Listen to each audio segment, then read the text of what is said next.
네, 정치 현안에 대한 입장과 해법을 국회의원에게 직접 들어보는 파워 인터뷰. 국민들이 국회에 가장 바라는 게 바로 현재 민생 챙기기겠죠. 그래서 오늘은 물가부터 주식, 부동산까지 민생 현안들에 대해서 더불어민주당 민생부 대표이신 김남금 의원을 모시고 관련 말씀 듣도록 하겠습니다. 의원님 반갑습니다. 안녕하세요. 네, 안녕하십니까. 서울 성북을의 김남금 국회의원입니다.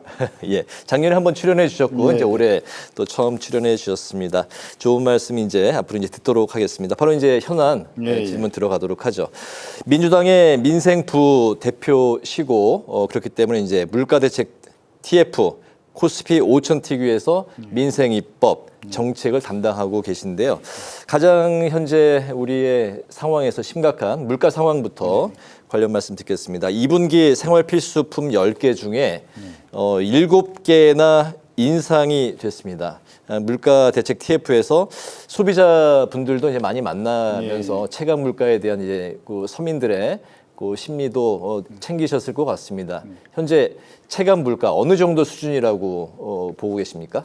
그러니까 뭐 정부 당국에서는 한 2% 내로 물가가 조율되고 있기 때문에 목표 관리 목표 내에서 잘 조율되고 있다 이렇게 얘기를 하는데 네. 소비자들은 그렇게 물가 관리를 하는 게 아니라 소비자들이 많이 사용하는 거, 소비자의 사용 빈도가 많은 것들에 대해서는 좀 가중치를 둬가지고 그 체감 물가 중심으로 물가 관리를 해야 된다 이런 지적들을 좀 많이 해주셨고요. 네. 그런 점에서는 뭐 저희도 많이 공감을 했습니다. 특히 이제 뭐 라면, 두부 뭐 이렇게 많이 사용하는 것들이 있잖아요. 그런 네. 부분들이 좀 물가 그 관리 지수에 있어서는 좀 중요한 부분이 차지하도록 해야 된다 그런 말씀 주셨고요. 특히 주목할 만한 것들은 소맥, 그러니까 이 라면 같은 걸 만드는 이제 것들은 다 이렇게 소맥 밀을 수입해 와가지고 그렇게 해서 밀가루를 만들어서 만드는 거 아닙니까? 네. 소맥 수입분의 가격은 계속 떨어졌다는 거예요. 최근 2년 사이에. 네. 근데 이제 라면 같은 그 밀을 이용해서 하는 그 가공식품들은 가격을 계속 올라갔는데 그건 좀 정상적이지 않냐. 그런 거에 대해서는 저희도 상당히 공감을 했고요. 결국 이제 라면 회사 같은 경우에 이제 이게 독과점적인 거잖아요. 한 3개 회사가 전체 시장 점유율의 한 75% 이상을 점유하고 있으니까 네. 그런 좀 독과점적 지위를 이용해 가지고 이제 가격들을 올리고 있는 거 아니냐. 가격을 더 올리지 않아도 될 상황인데 많이 올리고 있는 거 아니냐. 그런 지적들을 해주셔서 그 점에 대해서는 저희도 좀 물가 관리 당국에 지적을 하고 특히 그런 식품 회사들하고 좀 면담들을 통해서 소비자들이 이렇게 지적하는 것처럼 그 자꾸 원가 때문에 이제 가격을 올렸다 그러는데 원가는 오히려 지금 재료값은 떨어지고 있는데 수입 그 원가는 떨어지는 그런 부문도 있는데 그걸 이용한 가공식품은 오히려 그 가격이 올랐기 올리고 때문에 있느냐라는 지적들에 대해서는 네. 좀 점검을 해야 된다. 그게 이제 공정거래위원회나 이런 데들이 어떤 독과점적 지위를 이용해 가지고 네. 그런 가격을 올리고 있는 거 아니냐. 이제 그런 점에 대해서도 조사를 해야 된다라는 점들에 대해서는 저희도 상당히 공감을 했습니다. 그렇군요. 네, 네. 조금 더 들어가서요. 요즘 그 수박이 4만 원 정도 한다고 하고 또 내일 모레 7월 30일이 중복입니다. 삼계탕을 먹는 것도 부담스럽다 이런 이야기들이 쏙쏙 나오고 있는데 또 폭염과 폭우 때문에 이렇게 물가가 올랐다 이런 얘기가 있는데 앞으로도 이런 기후 문제는 계속될 것으로 보이잖아요. 긴급 처방만으로 좀 충분하지 않겠다 이런 우려도 있는데요. 그래서 이제 기후 변화에 따른 네. 대응들을 우리가 제대로 하지 못하면서 이제 그 기후의 영향을 특히 많이 받는 농축산물들이 수급이 제대로 안 되면서 가격들이 이제 이렇게 급하게 뛰는 급등하는 네. 이제 그런 현상들이 있어서 그런 걸 뭐 AI 기술이나 이런 걸 통해서 좀 수요 예측들을 잘해서 대비할 필요가 있다라는 얘기들도 이제 저희 같이 좀 점검을 해봤었고요.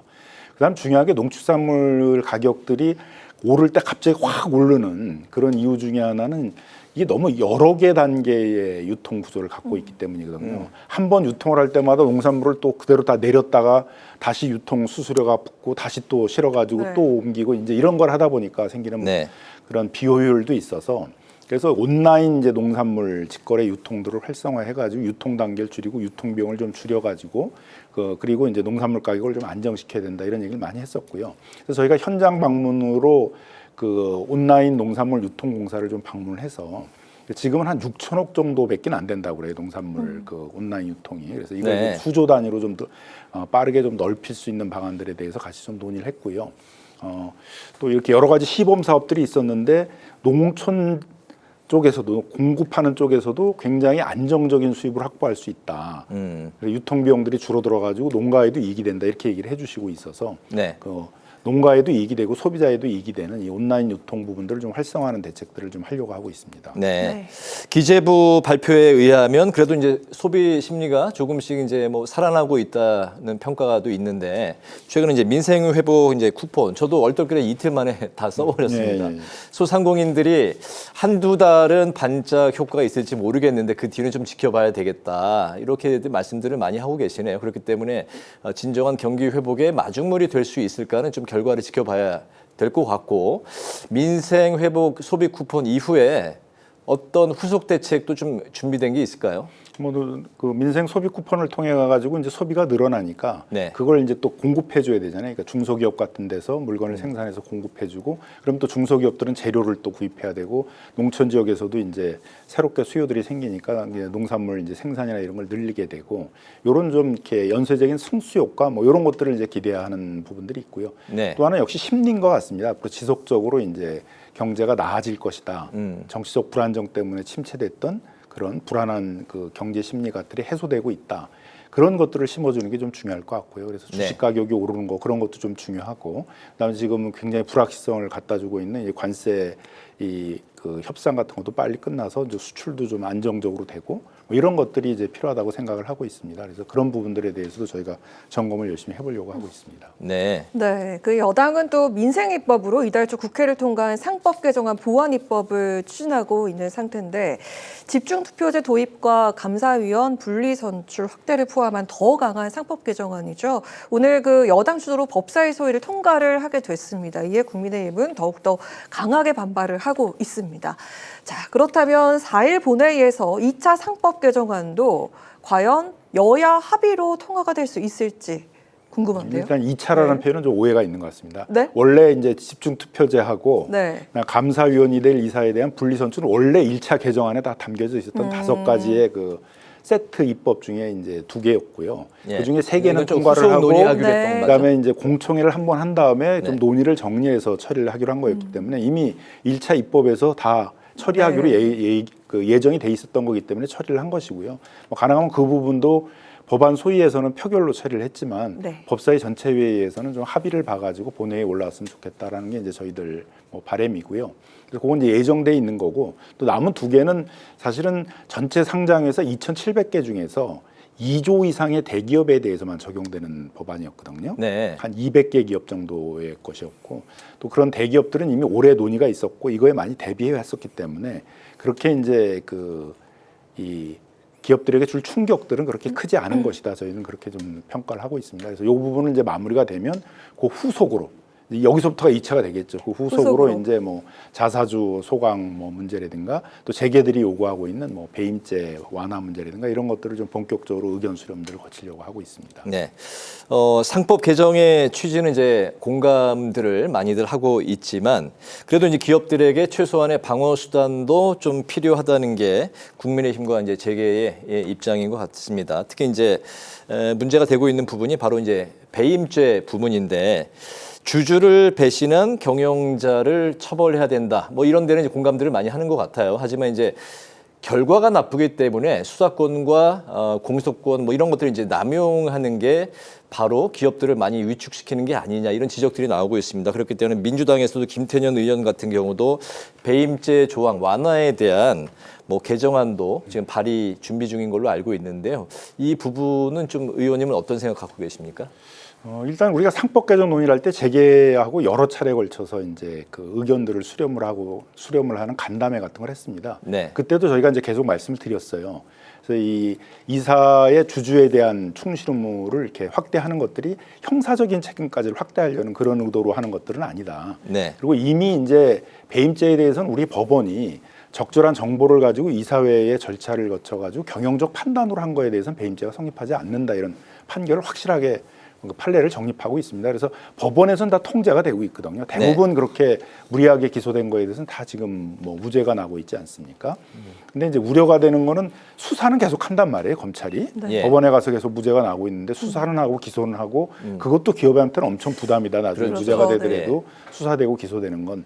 그래서 이제 검찰이 그런 수사나 기소를 남용하지 않도록 하기 위해서는 그 판례로 되어 있는 소위 경영적 판단의 법칙들을 명문화할 필요는 있다. 네. 그거에 대해서는 저희들도 이제 같이 공감을 하고 있어서 김태년 의원이 낸 법안도 이제 저희들이 계속 그 재계에 대해서 상법 개정이 되고 나면 재계가 우려하는 걸 보완하기 위해서 배임죄를 그렇게 보완하는 입법을 하겠다는 내용들을 그대로 이제 입법을 한 것입니다. 그래서 이 경영적 판단을 해서 한 것에 대해서는 이제 배임죄가 성립하지 아니한다라는 그런 것들을 명문화하는 이제 입법을 하려고 하고 있습니다. 예, 예. 네. 그리고 이 상법 개정 다음으로 여당이 드라이브를 걸고 있는 게 바로 그 자사주 소각입니다. 의원님께서 또 발의하신 법안도 있잖아요.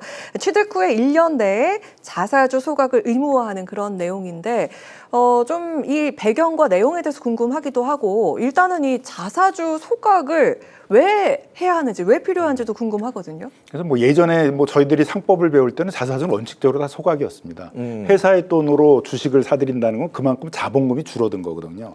자본 충실의 원칙에 어긋나는 거기 때문에 이제 원칙적으로 6개월 이내에 소각해야 된다.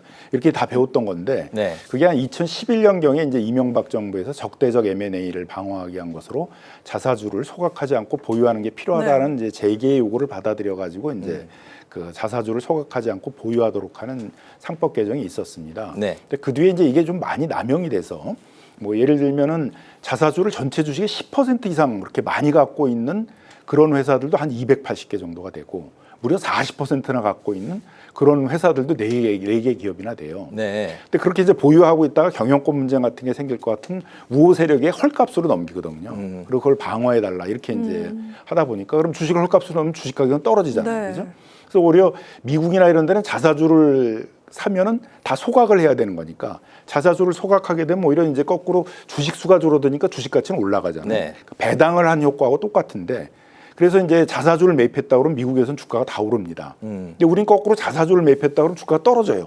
왜냐하면 나중에 저 갖고 있다가 이제 헐값으로 우호 세력에 넘길 우려가 있다라는 것 때문에 떨어져서 주식 시장을 많이 교란하고 이제 주주들에게 피해를 주는 것들도 많이 있기 때문에 또 이걸 소각을 의무화하게 되면 이제 주가가 부양되고 뭐 코스피가 계속 올라가고 하는 이제 그런 효과들도 있는 거죠. 그래서 이런 주주 환원 정책의 차원에서도 자사주 소각 정책은 반드시 필요하다 이고 뭐 요거는 어느 정도는 좀 큰 어떤 그 상법의 기본 원리, 어떤 주식시장의 기본 원리이기 때문에 뭐 재계도 좀 받아들이는 분위기다 저는 이렇게 생각을 하고 있습니다. 근데 이에 맞서서 국민의힘은 그 경영권 방어를 위해서 포이즌 필을 도입하는 법안을 또 발의를 했는데 앞서 저희가 얘기했었던 그 배임죄 완화처럼 긍정 검토 여지가 좀 있을까요? 경영권 방어의 가장 핵심은 주주의 지지를 받는 겁니다. 소위 이제 경영권 분쟁을 일으켰다고 그러는 뭐 주주 행동 펀드들이 달려들어서 그 경영권 분쟁을 일으켰던 사안에 있어서도 대부분은 이제 지배주주 쪽이 이겼는데 어떻게 해서 이겼냐면 다 주주들의 지지를 받아서 그랬어요. 뭐 엘리엇이 공격을 할 때 현대자동차도 마찬가지였고 소버린이 공격을 할 때도 이제 SK도 마찬가지였고요. 그래서 제일 좋은 거는 주주들의 지지를 받는 것들이 경영권 방어에 있어서는 최선의 수단이다. 그렇군요. 그러기 위해서는 오히려 더 자사주 소각 같은 주주 환원 정책을 통해서 주주들의 지지를 얻는 게 필요하다고 생각이 들고요. 포이즌 필에 대해서는 포이즌 필이라는 게 결국은 이제 M&A 같은 것들이 들어오려고 그러게 되게 되면은 이제 헐값으로 신주 발행을 해가지고 주식 수를 늘려가지고 그 M&A 공격을 하는 쪽이 이제 부담이 크도록 만들겠다. 이제 그렇게 해서 적대적 M&A를 방어하겠다는 건데 또 한편으로 이렇게 헐값으로 신주를 발행하게 되면 주가는 떨어지잖아요. 그러니까 기존 주주들은 또 피해를 보는 측면도 분명히 있습니다. 그래서 포이즌 필 도입에 대해서는 여러 측면이 있기 때문에 그건 좀 신중하게만 검토를 해야 된다. 그런 걸 하기 전에 먼저 우리나라 기업들이 주주들의 지지를 받는 좀 그런 경영 정책들을 할 필요가 있다. 그게 최선의 경영권 방어다라고 생각합니다. 그게 핵심이 이제 상법 개정안으로 그렇습니다. 예, 이번 정권에서 이제 등장하고 있는 건데 뭐 포이즌 필, 뭐 신주 인수 선택권 굉장히 어려운 경제 용어가 나오고 있는데 뭐 쉽게 설명해 주셔서 많이 이해가 되고 있습니다.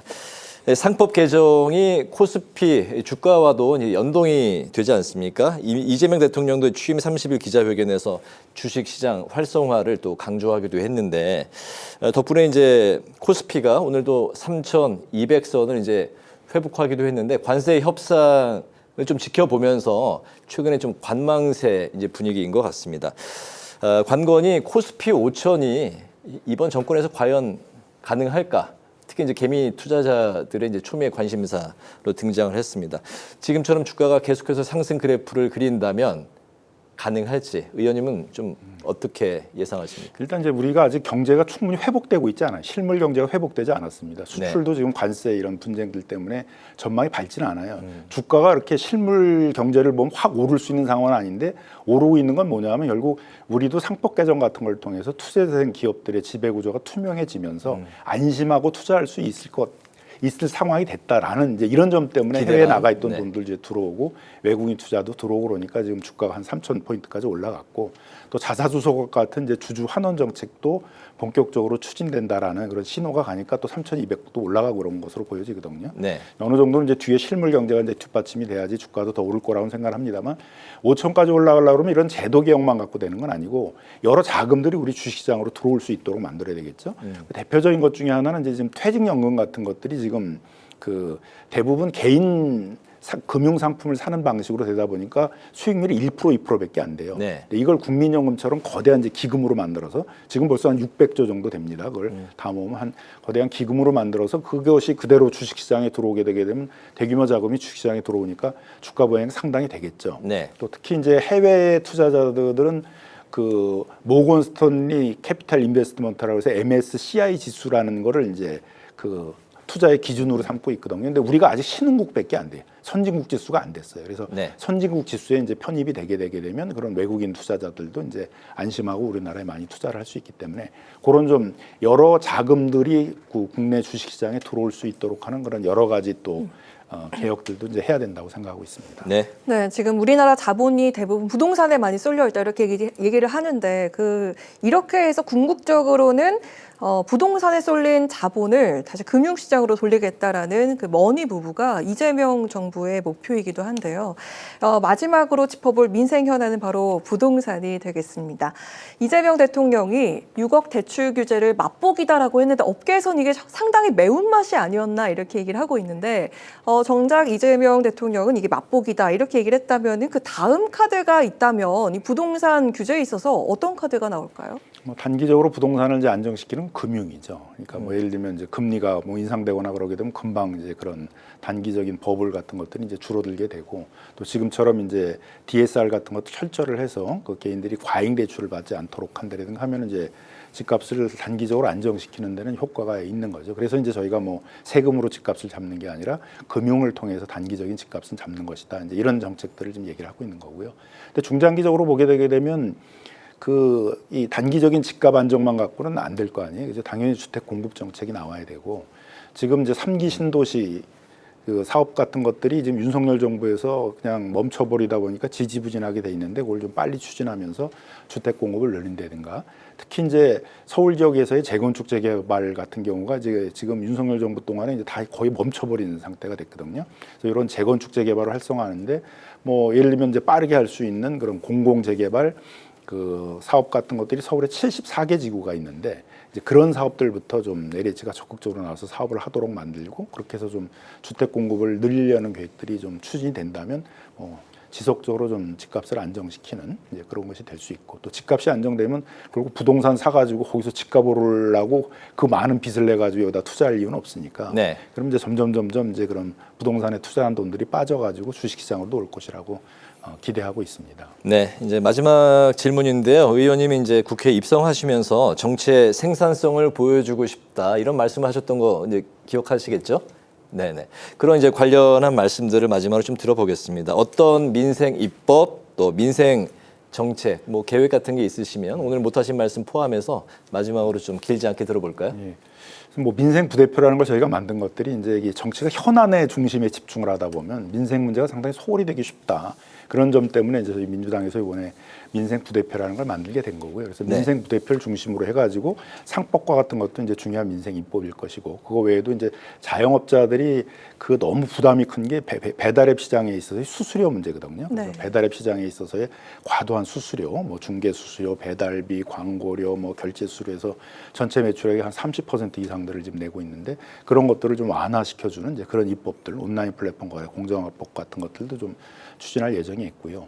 그다음에 이제 우리가 신산업 육성 정책들을 쓰는데 신산업이라는 게 대기업 하나만 잘 돼가지고 되게 어렵거든요. 그런 이제 관련돼 있는 소재 부품 장비 산업 같은 것도 같이 발전해야 되는데 거기서의 문제가 뭐냐면 자꾸 기술을 대기업에 뺏기는 거예요. 네. 그러니까 이제 그런 걸 개발하려는 요인들이 줄어들고 있기 때문에 그런 중소기업들의 기술을 보호해서 기술 탈취를 방지해가지고 중소기업들이 적극적으로 신산업에 뛰어들어서 기술 개발을 하도록 하는 이제 그런 제도들도 좀 추진할 것이고 이런 이제 민생입법 추진들 그다음에 이제 그런 배달앱 시장에 있어서의 자영업자들하고 그런 배달의 민족, 뭐 쿠팡이츠와 같은 대기업과의 어떤 상생 협약을 통한 그런 부담 완화 정책이라든가 뭐 택배나 배달 같은 데 있어서의 과로사 방지 같은 사회적 협약을 추진한다든가 이런 것들을 이제 이런 민생 정책으로 추진하려고 하고 있습니다. 네, 이번 22대 국회에서 의원님의 민생 입법과 관련한 활약 잘 지켜보도록 하겠습니다. 오늘 이제 파워 인터뷰 마칠 시간이 됐습니다. 오늘은 더불어민주당의 김남금 의원을 모시고 말씀드렸습니다. 오늘 말씀 잘 들었습니다. 네, 고맙습니다. 감사합니다. 네.